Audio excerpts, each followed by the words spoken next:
According to one of our guests on the program today, reforms are not new in Nigeria or elsewhere. In fact, when properly mapped out and meticulously followed, it can bring about a positive impact and influence on a society, on a nation, and on its people. Perhaps that's why the End SARS protest was not met with antagonism.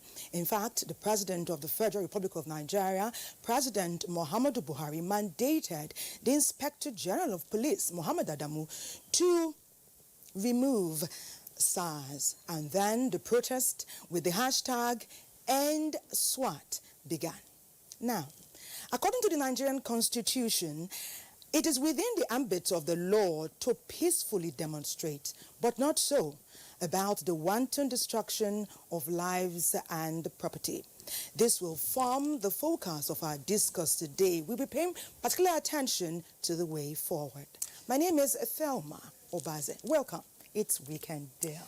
My name is Suleiman Babajia Usman. It's always a pleasure to have you join us. And Thelma, you put us in the right frame of mind about what we are going to talk about on the show today. Yes, lives were lost, properties destroyed, and the president actually made a speech which, of course, you know, a lot of people are expressing different opinions about how well that, you know, panned out. But on the show today, we'll definitely be looking at that as well. And, of course, chart a way forward on these whole issues.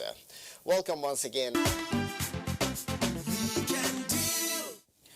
Welcome back. Great to have your company on Weekend Deal this weekend when we're looking at happenings in the weeks gone by. Hashtag #EndSARS, hashtag #EndSWAT. Every Nigerian has a right, according to our constitution, to protest peacefully. It's a no-no to wanton destruction of lives and property. Francis Ogbe in our background that takes a critical look at this very courageous march forward. Political history is not complete without appreciating the roles that youth played in achieving the country's independence. In the years leading to independence, youth were the driving force behind the nationalist activities that led to the dismantling and eventual overthrow of colonialism and the colonial masters. In governance, you cannot just say, oh, youth should be president. You just have to go through the rank also. You got to campaign, you got to have intellectual capacity, you got to have experience, you got to get what you want to trade. So to me, governance participatory democracy is not about youth should be involved if they are not qualified, but youth are already part of it. I've never seen a vacuum. I've never seen a lacuna, you know, where youths are not involved. Maybe the literary thing you are looking at is how many youths are ministers and things like that.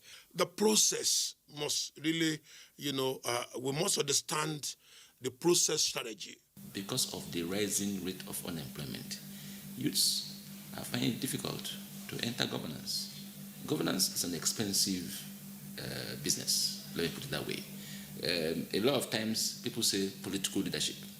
We know how much it costs. We know what the people who are in politics do to look for monies, to look for godfathers who would sponsor them into 1 or 2 or 3 positions. And that's one of the reasons why the space is not even there for the youths to come into. That's one. 2, the youths don't have the funds to even match up to the people who have been doing it. And it's become a kind of a cartel. With the signing of the Not Too Young to Run bill into law in 2019, There has been a positive trend in youth participation, with youth candidacy increasing from 21% in 2015 to 34.2% in the 2019 elections. However, the number of youth voted into elective positions in Nigeria is less than 1%. There is law that says you are not too young to be in government, to be president of Nigeria. So what does that tell you? It encourages you to build your capacity to get engaged in the engagement process, to create a strategy of involvement that can launch you into the governance. How do you want to do that? Your knowledge capacity building. So as a young person, the law signed by Buhari is getting you prepared. It's encouraging you to prepare to be part of governance. It's telling you, look, there is no obstacle if your desire is to rule Nigeria. Decades of neglect on the right drivers of job creation has left a huge number of youth without the skill, job or economic means to survive.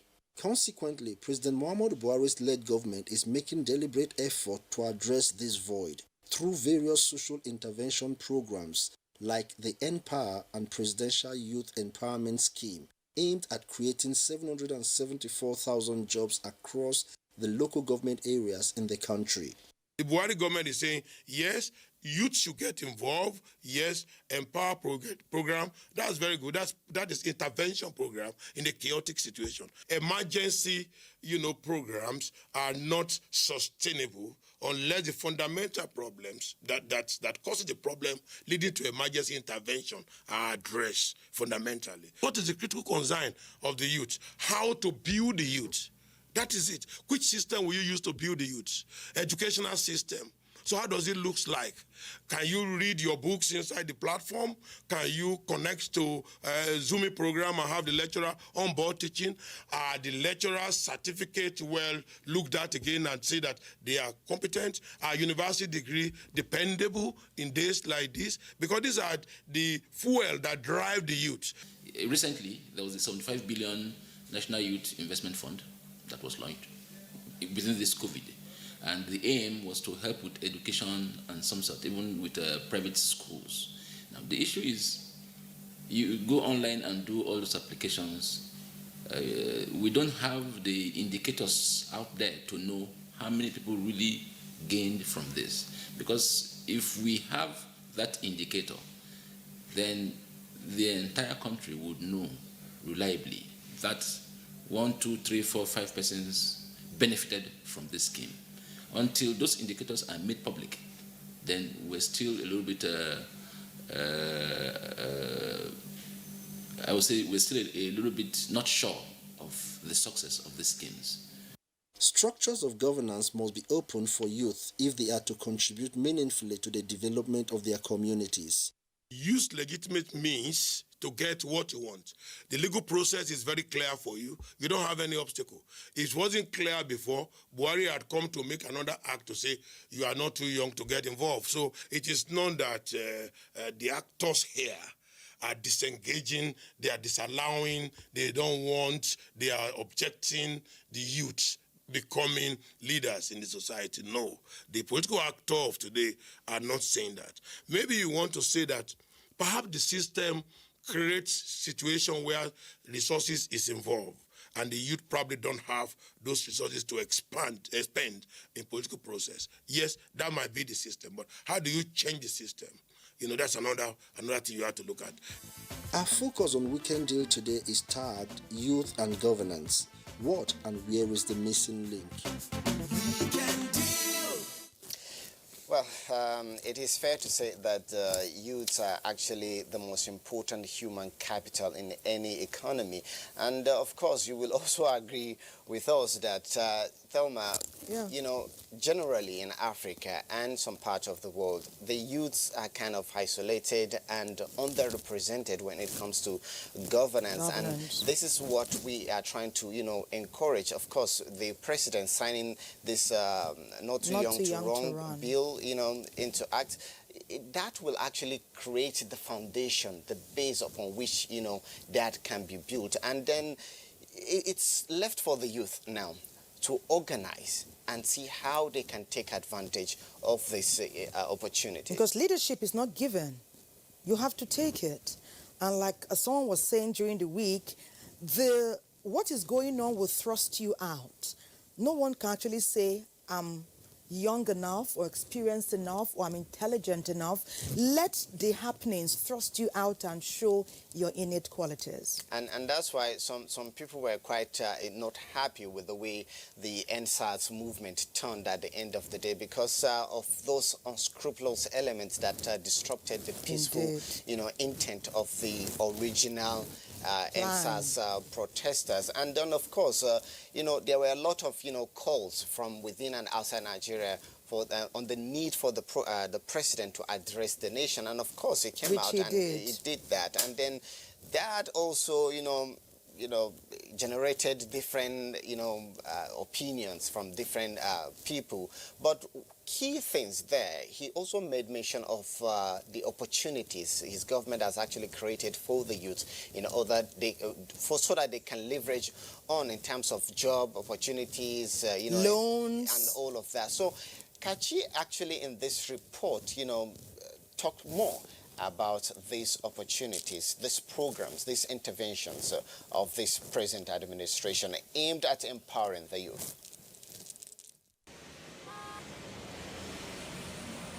With an estimated 21.7 million Nigerians presently unemployed, data indicates that the most vulnerable are Nigerian youths, accounting for over 13.9 million of the unemployed population.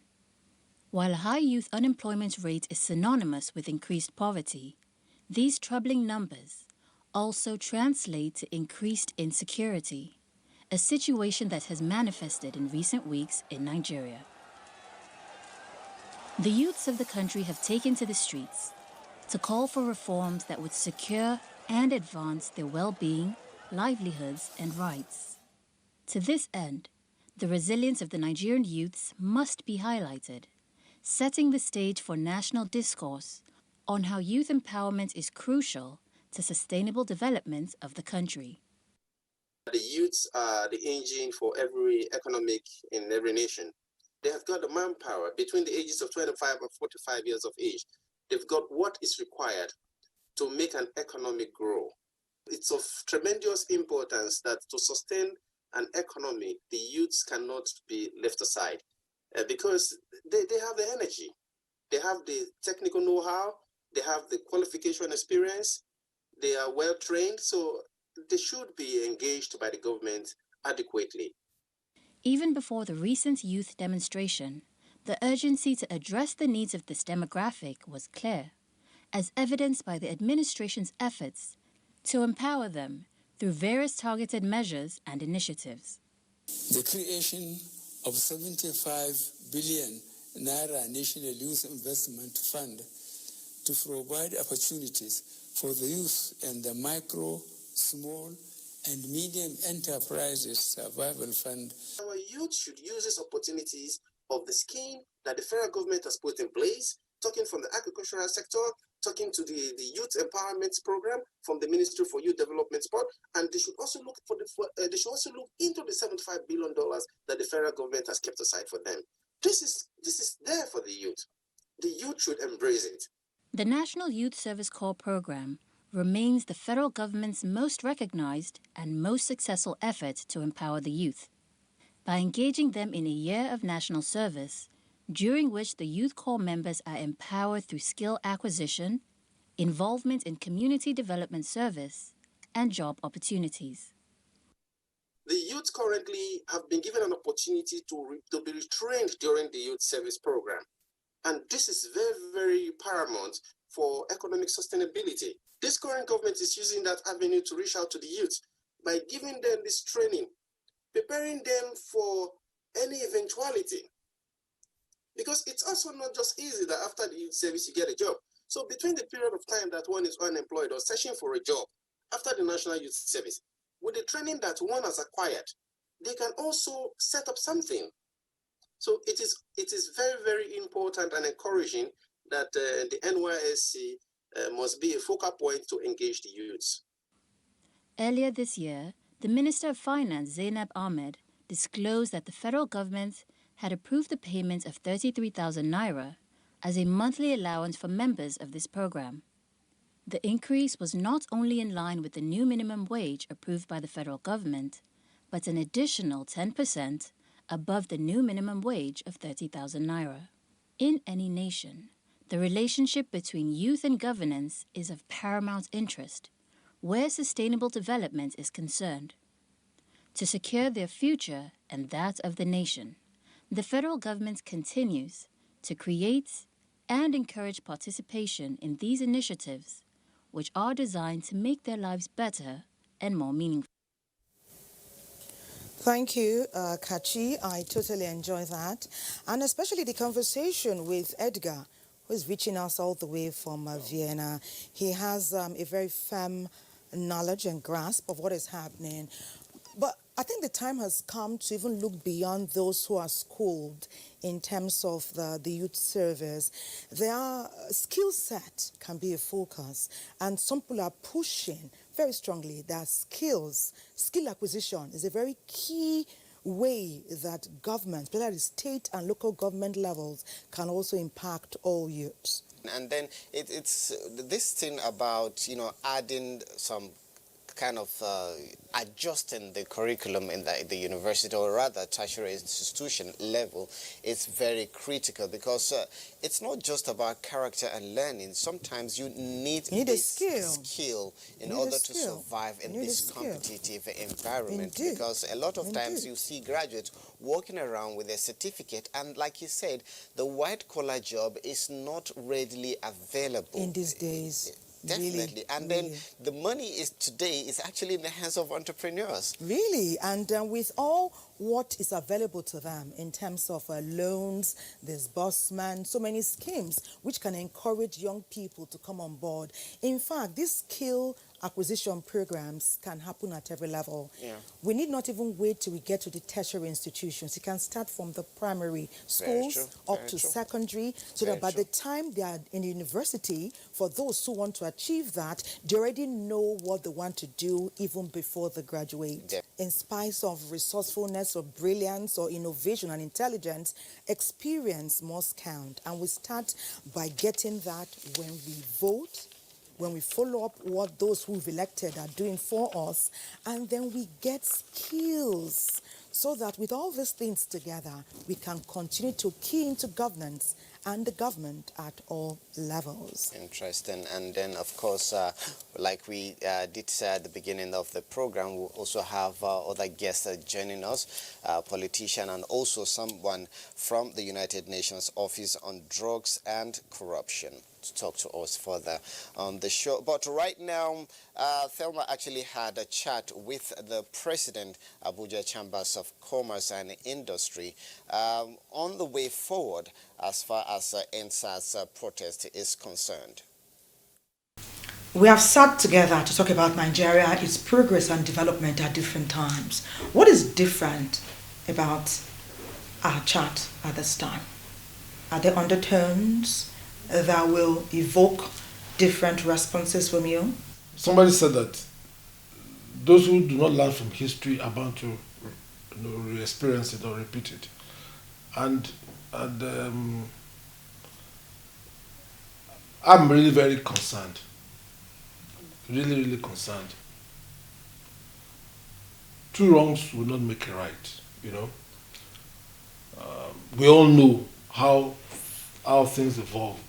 When there is a demand, there is no response, the agitation, and there's no response, or the response does not meet the demands, then the agitation becomes another thing. I also know that there's a tendency for third parties, whether state actors or non-state actors, but some also rogue elements, to infiltrate and to now use it as an opportunity to create a chaotic situation.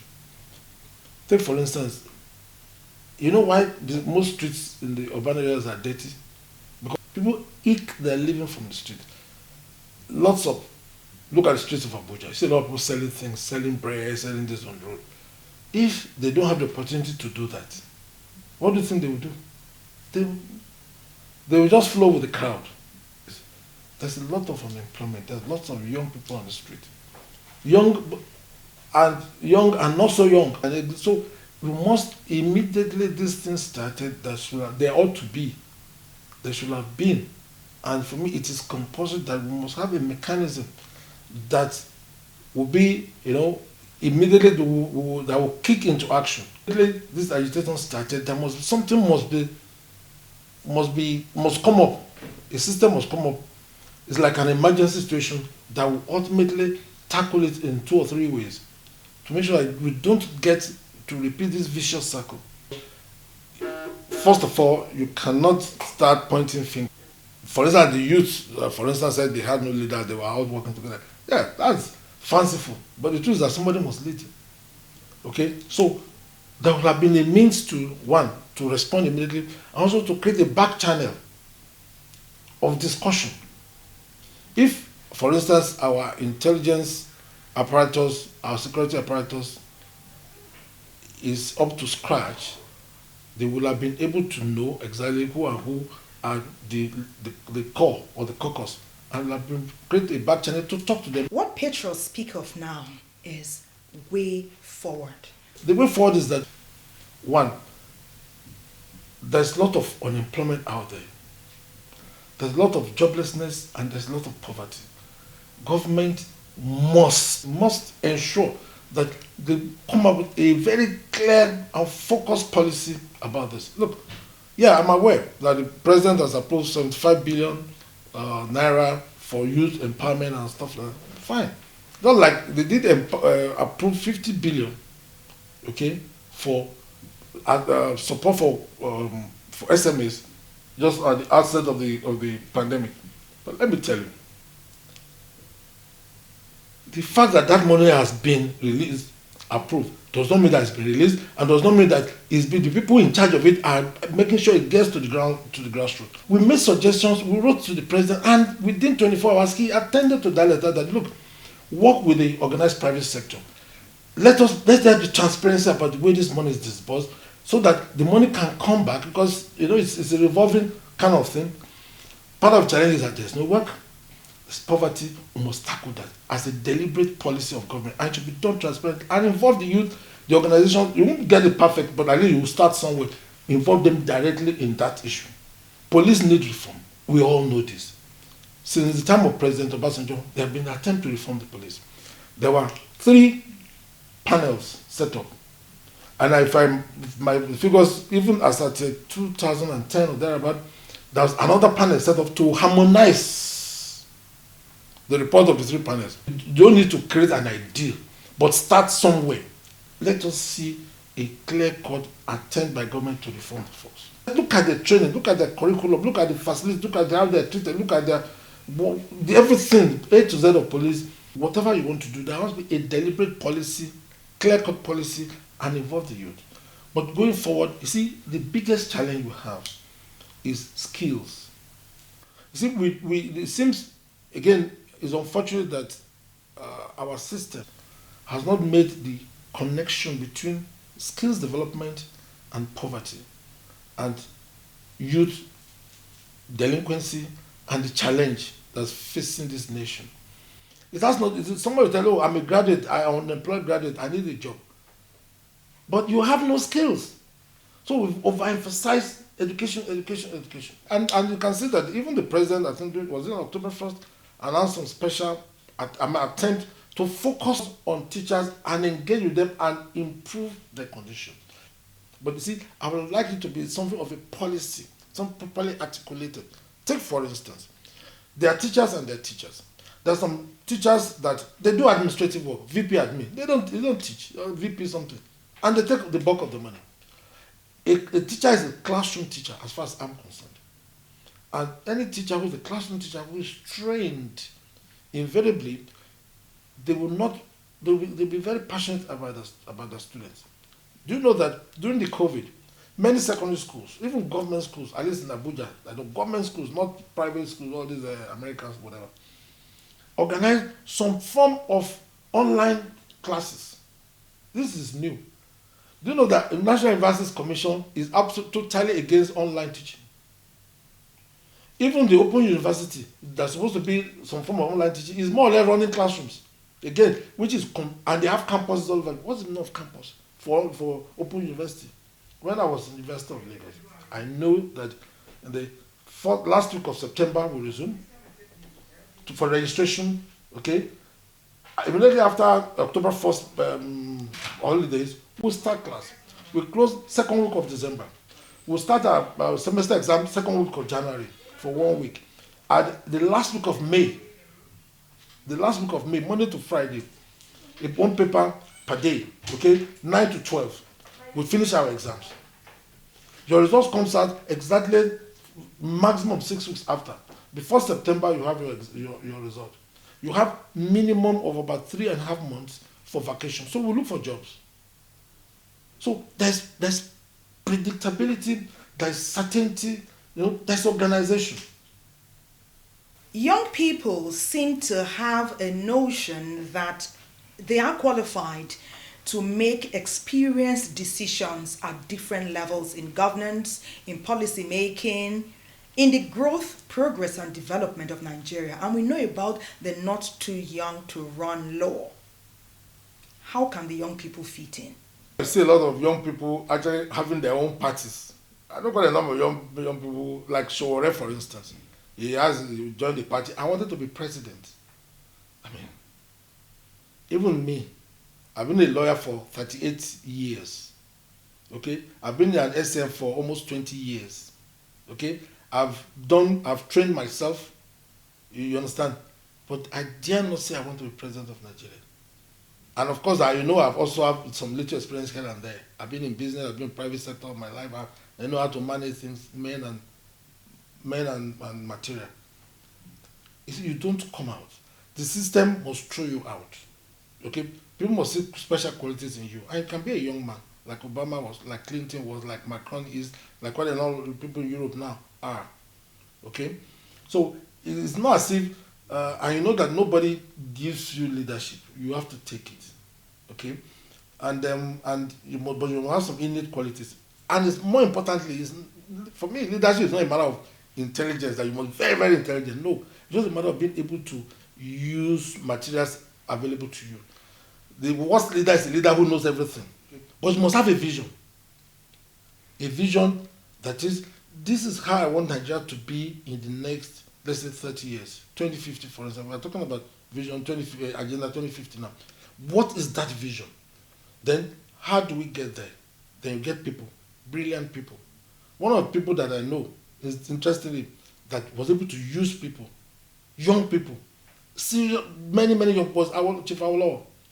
He brought very, very brilliant people around him. He is a genius in using brains and bringing people up and training them. So this is how it works. Okay, so it is from there that when you mentor these young people, from there that leadership will pop up. But in our tradition, a father a son cannot send the father to the farm to go and bring yams for him. So, and a leader is really a servant. That's why we talk about servant leader. So we must send young people to lead us. We must send them. We must send them to the farm to work for us. Okay? So we have to mentor them. We have to help them come up as quickly as possible. And part of it is acquiring skills and giving them responsibilities. As a matter of deliberate policy, allocate space, for young people. Engage with them. That's part of the engage with them. Space for young people in critical areas. Take out the youth policy. Let the young people drive it. Young men and women. Let's give them work to do. Okay? I'm dead serious about it. Let's give them work to do. So that first of all, they will see how easy it is. Secondly, they will know where the shoe pinches. Thirdly, they also know, find solutions, learn quickly. That's part of the mentoring. So part of the takeaway from this is that constructive engagement of youth, get them involved in governance. Look, we need reforms everywhere, but it's not going to be achieved in one day. And anybody who thinks that can be done does not really understand the meaning of reform. But important is that it's good to point it out, and the young people have pointed it out. Now, government must key into it. In fact, they are helping the government to solve problems which it has already identified and is having problem solving. Well, that was an interesting chart there, and of course we have a whole lot of issues being addressed in that report. And then we have a message here. This one says, "Good morning, presenters. My name is Ugali Charles from Kaduna State. Dialogue is the bedrock of every successful nation. The youth have the right to protest against bad governance. I urge Nigerian youth to protect peacefully. The government should ensure protection of lives and property of every Nigerian. Using of yes, that all the promises made by the government should be fulfilled. Of course, that is what we are all hoping for. And Thelma, you take it from here. Okay, we just had a discussion which the thrust of our conversation was focused on, but we're moving on. And we have with us right now in the studio Oliver Stolpe. Oliver Stolpe has been in Nigeria for quite a while. In fact, he knows different parts of Nigeria, we would say more than some of us who were born here. We welcome you. He is the representative of the United Nations Office on Drugs and Crime. Many may wonder at this time, how did you get such insight? Did you do random sampling? Is that all authentic information? Yes, of course, it is authentic information. We did, together with the National Bureau of Statistics, a very large study. Actually, it was the second time around in 2019 that we did that. We interviewed around more than 30,000 Nigerians across the country, so almost 1,000 basically per state. They were chosen in a random sampling methodology applied by NBS for all its major household surveys, and people were interviewed about their experiences when it comes to corruption. So different from perception surveys that we are very familiar and very also often upset about. This one was actually trying to find, really asking people during these last 12 months, did you have an interaction with a public official? Yes, no. At the stage of that interaction, were you given the impression or were you asked for the payment of a bribe? Yes or no? Did you pay it? And so on and so on. About 100 questions basically that were asked people, and they normally quite truthfully are answering that. We do also a lot of quality assurance so that we make sure that people have actually gone to the households and conducted the interviews. So there's some checks and balances built into the process. And all of that was then captured in a report that we launched in December 2019. But we also realized very soon, reports like this, 100 pages, are quite heavy lecture. Not a lot of people will have access to it. Not a lot of people will actually read it. So that is the reason actually for the film, that we wanted really to popularize the information that we had found. That's interesting. Corruption in Nigeria, patterns and trends. Second survey on corruption as experienced by the population. That is what we, been documented in that, cartoon format. Very, very educative and enlightening as well. But I know that Nigeria is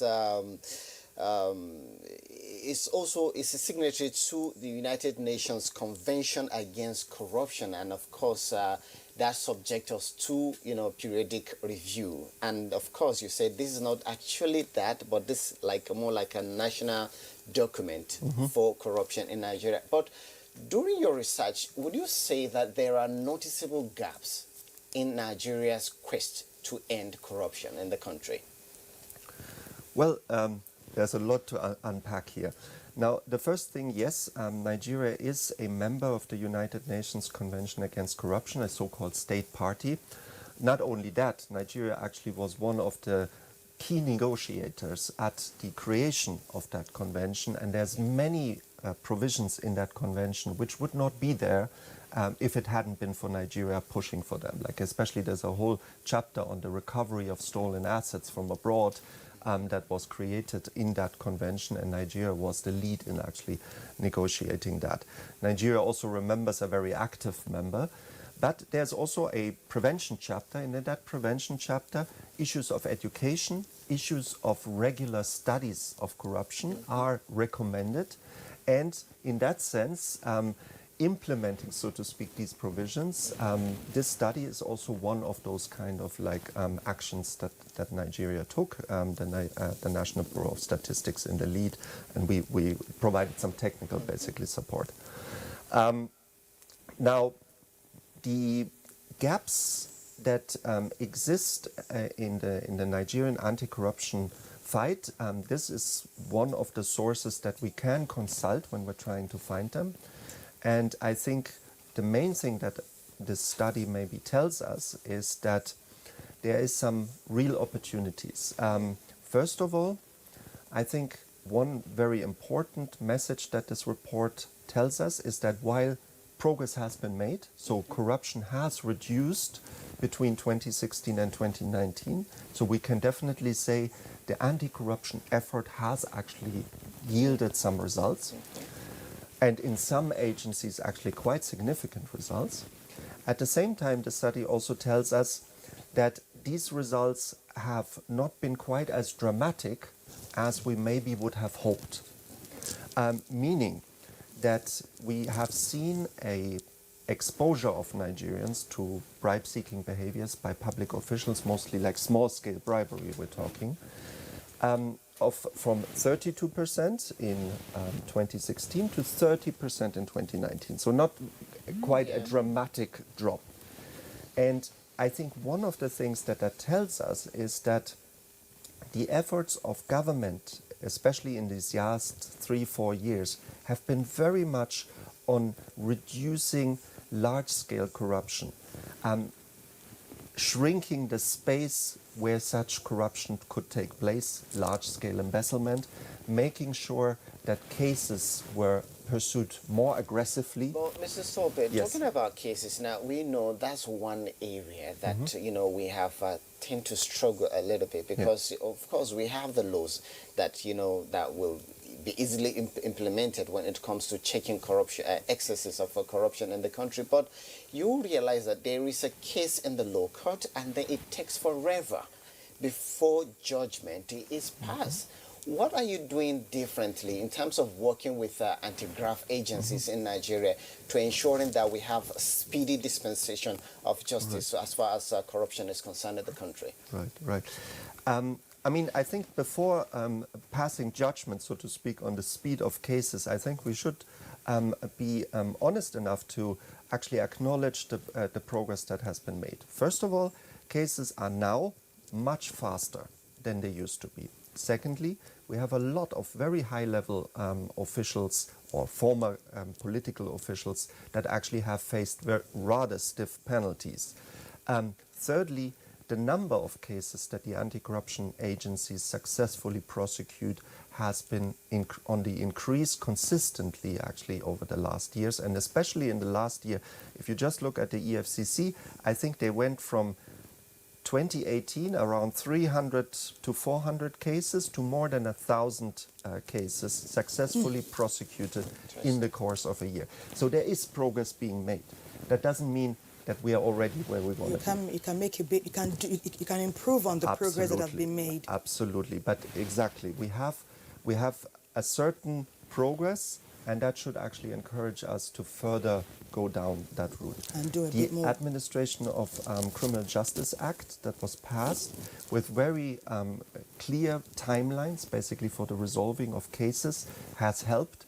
Still, I think we need to hold also the judicial system more accountable to these time standards, because I see these time standards on occasion being violated, and I don't see actually any basically accountability, so to speak, for those violations. In that regard, but let's talk about remuneration. Should my take-home be an excuse for being involved in corruption? And why do we often say bribery and corruption? We know that bribery is integral, but corruption can stand on its own, wouldn't you say? Well,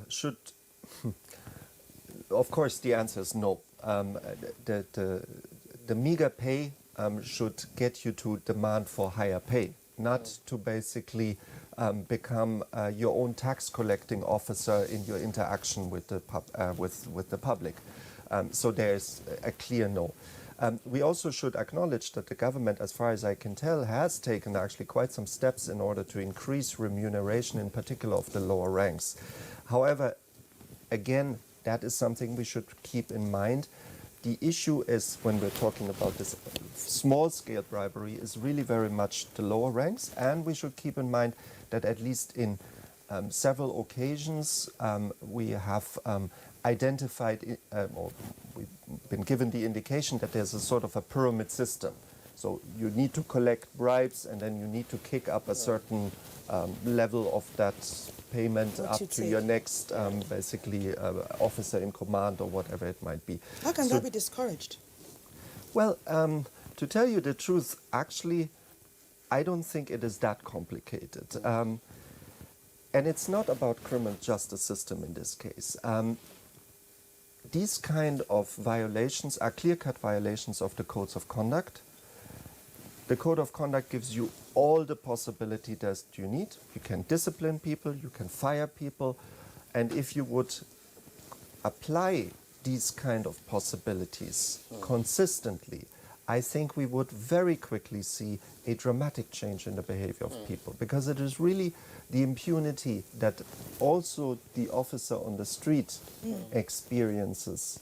And that is actually what has also been asked in these last days and weeks, greater accountability for misconduct, basically. Whether it's brutality or whether it's bribery, it's the same thing. Yeah, it's interesting that you mentioned behavioral change, you know, because if we change our behaviors, certainly we'll get a lot of this is right. And then I know you are taking this drama, you have Clean Hands, you know, project. You also talked about the need to establish clubs, integrity clubs at the school levels in order to, you know, educate the young ones, you know, about integrity and all of that.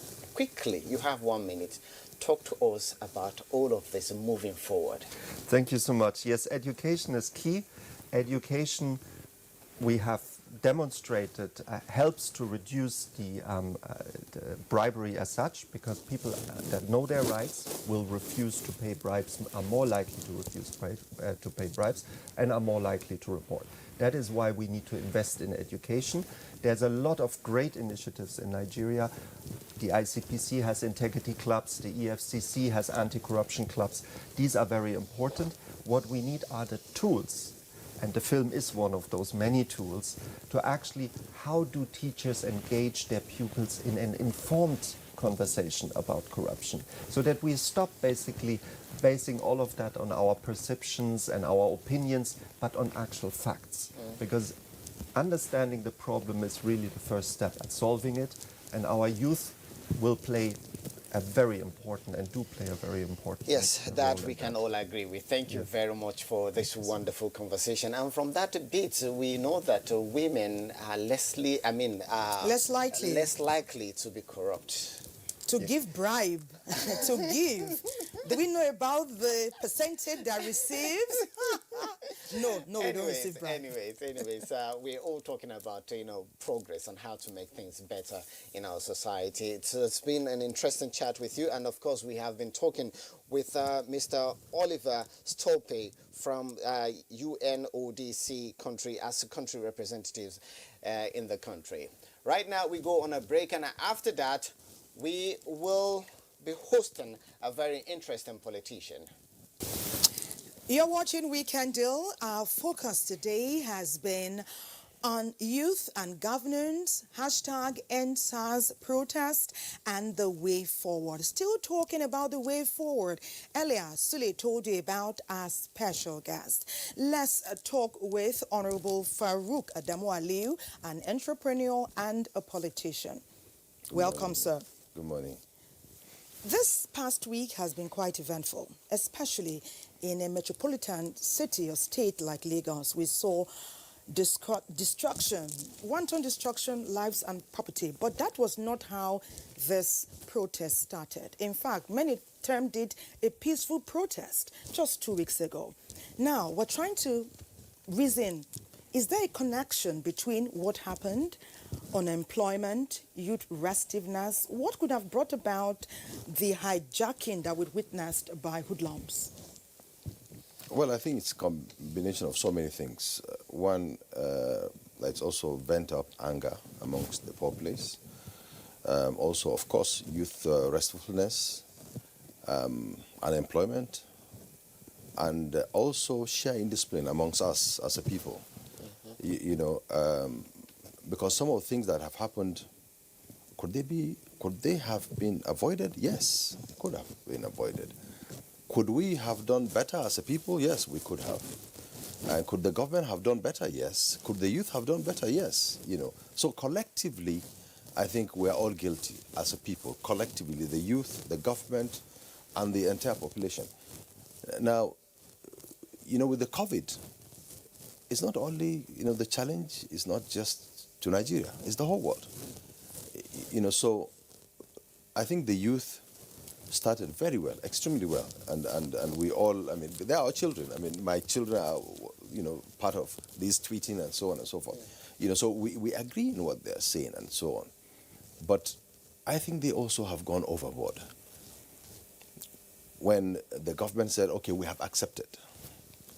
Some of these things, it's a process. It takes time. Some of these things cannot be done overnight. Probably if the youth on their side, they dispersed when the government said, we're going to do it, then they give the government time. That look, in 1 month, if nothing happens, we're going to come back. So that's, I think, where the youth got it wrong. Then, the government, where the government got it wrong was, I think, by probably not acting immediately to forestall this mayhem. The government to understand that, look, there are so many people waiting to cash into these things. Both politicians, rogues, Yahoo, and other, citizens that have no interest of the country. So the government should have probably been proactive in securing most of public and private places. Probably while our intelligence agency should have known that, look, this thing is growing and that it could escalate. So the government should have acted better, faster, so that we couldn't have, gotten to this stage. Then the whole population. Now, where all of us as a people are guilty, it's because as a people we refuse to talk to our wards. Like we parents did not, and we should have, spoken to our kids that, look, we don't expect you to go and be unruly. We don't expect you to be dressing like, in nudity. We don't expect you to go and be drinking, or we don't expect you to go and be partying, because it was a serious matter. You came up with serious issues, so you should be serious about them. You don't go about partying. You should be serious. So, those kind of things. Some will tell you that it's the millennia. They have different ways of doing things. At least they want their, views heard, and they were heard. But some will also say, you just said that the government responded late in terms of their agitations and all of that. But we know that the youth also, they came up with 5-point agenda, which the president responded to. And then a lot of people said the president should have spoken earlier. But eventually, he did speak to Nigerians. But what would you make of the speech by the president? Because, that elicited different opinions from different people. Well, one, I didn't say that the government didn't act. No, what I said, the government should have been proactive. In the consequences, of what has happened. Now, you see, the speech, it's a matter of opinion. For me, the president has spoken twice, which means as of today, the president spoke 3 times. The first one was, I think, on a Monday. Last week, Monday, when the thing virtually started, probably 5 days later. The president, that was when he accepted those demands and called on the youth to please give, the government a chance to do this thing. But in their own wisdom, they did not agree because probably they had no confidence in, according to them, that so many things have been promised and not have been kept. And they were not delivered. Yes. But then they should have. They've never had a deal with this government. They should have given that opportunity. Now, as I said, the speech people insisted the president should come out and speak. After the first speech, now the president came and spoke. And some people said the president threatened people. Some people said the president spoke well. So it all depends on how you look at it. To me, the president spoke very well. You know, no nation will sit by and watch policemen be lynched. Absolutely. It's totally unacceptable. No nation would sit and watch police station being raided or private enterprise being razed down and so on. So for those that feel the president has threatened, yes, he has threatened people who will go out to destruct, people who will go out to kill, maim, and so on. And so I think that's good.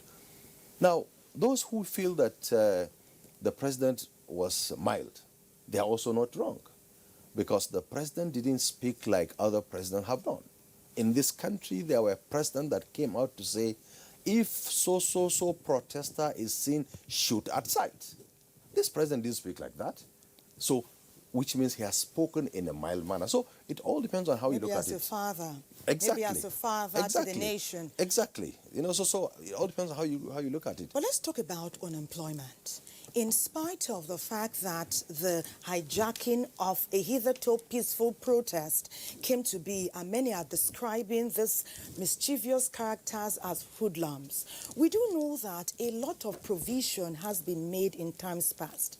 Agricultural sector, for young entrepreneurs, loans, you know, many banks, micro and macro schemes. What is the gap still? Because some may say poverty, unemployment, mischief making, wanton destruction. Why do we still have so much of that if so much has been provided? Is there a gap between those who need this help and those who are providing it? Well, yes, there is a gap. The gap it's not enough because of the sheer population of this country. But then when people sit by and expect government to provide employment, it's not possible. One of your last speakers spoke about people need to, employ themselves. I mean, the government has done its bit. It's doing its bit. This is the first time you have these elaborate loan schemes, elaborate agricultural system, elaborate, engagement of the youth and other people, because women, the and so on. population is increasing. Well, exactly. That's what I'm saying. The resources are not enough to go around, but then those that have been that were able to access those loans are also supposed to take care of some people. Yes. Then other private enterprises are also supposed to do that.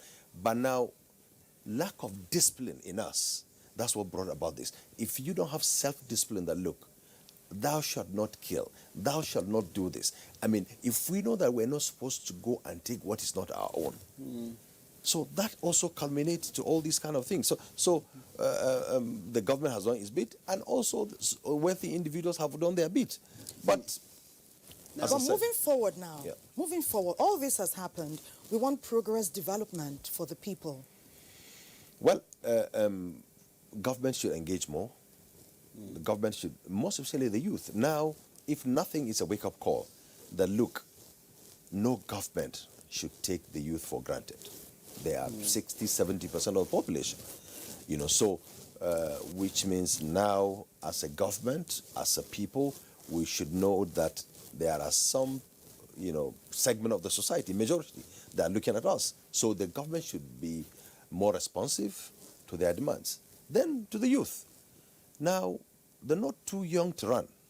If the youth are serious, and they should be, they should honestly form a political party.